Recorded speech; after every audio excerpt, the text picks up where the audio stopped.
In my field of innovation economics, the story that we really studied first was Silicon Valley. We saw this huge boom of technologies changing the world. We saw huge regional growth accompanying it. So policymakers and economists studied it firsthand, went in, did numerous case studies, and we found that the university was the key to it all.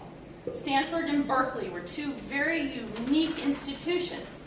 They believed in partnering with industry, helping local companies develop the technology, sharing the expertise in the ivory tower with their corporate partners. They believed in entrepreneurship. And California, as a state, supported Silicon Valley by building an infrastructure that allowed innovation to occur through laboratories and opening them to everyone. So economists got really excited about Silicon Valley, but weren't quite sure how to implement it. And in the 90s, we saw a few attempts. And that's when New York started to build on university-industry collaborations with the goal of regional economic development. And New York is an ideal place to do this. We have 3 of the 10 most innovative firms in the world headquartered in upstate New York doing their research. IBM, General Electric, and Eastman Kodak are 3 of the top 10 patenters in the world. In addition, we have an amazing higher education infrastructure in upstate New York.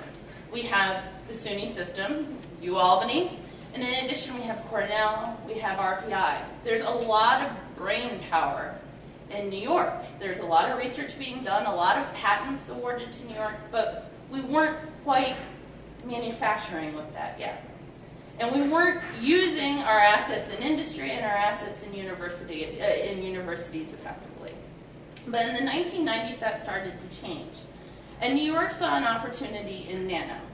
And they started with the Center for Advanced Technologies at the University of Albany with an investment of $7.5 million a year. And at the FT, Center for Advanced Technologies for Thin Films, professors in the physics department worked with IBM, worked with Sematech, to address a lot of the questions facing the semiconductor industry. These were questions that the industry itself couldn't handle, but needed academic expertise. That expanded, and in 2001, New York made a heavy investment in the Centers of Excellence. There were 4 of them across the state initially, but the one at the University of Albany was a very unique partnership. Coming from the relationships of the Center for Advanced Technologies, New York State put up $50 million, and IBM put up another $150 million. And that was the seed that eventually created the College of Nanoscale Science and Engineering, and all of the economic activity that came from it.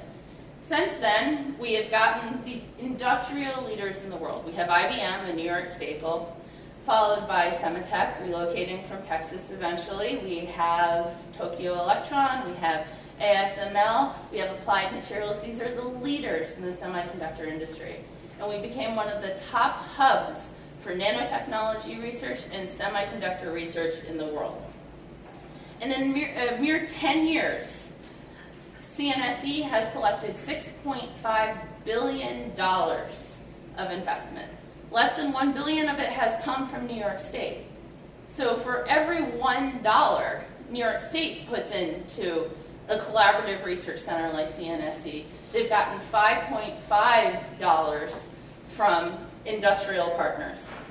Now we have 250 industrial partners, and we're beginning to see Tech Valley arise. So we have about 2,500 people, a little bit more at this point, located on site for CNSE. So that's 2,500 jobs that didn't really exist here 10 years ago. And we haven't even started to count the 4,600 jobs going up in global foundries.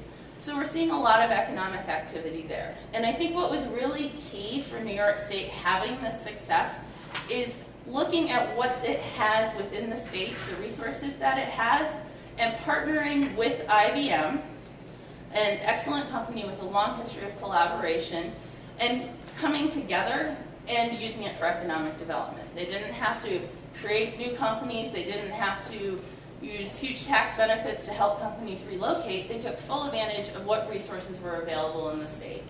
And they used the universities to create an infrastructure to allow these people to do cutting-edge research. In addition, it's beginning to pay off. Recently, a Cyber Cities report announced that Albany had the third highest high-tech job growth rate in the country, 1.6% growth in high-tech jobs, compared to a minus 5.5% national average. So we're going to take our advantage in nano and move it on. You have to have a forward vision. Just because we got the semiconductor industry doesn't mean that we can rest.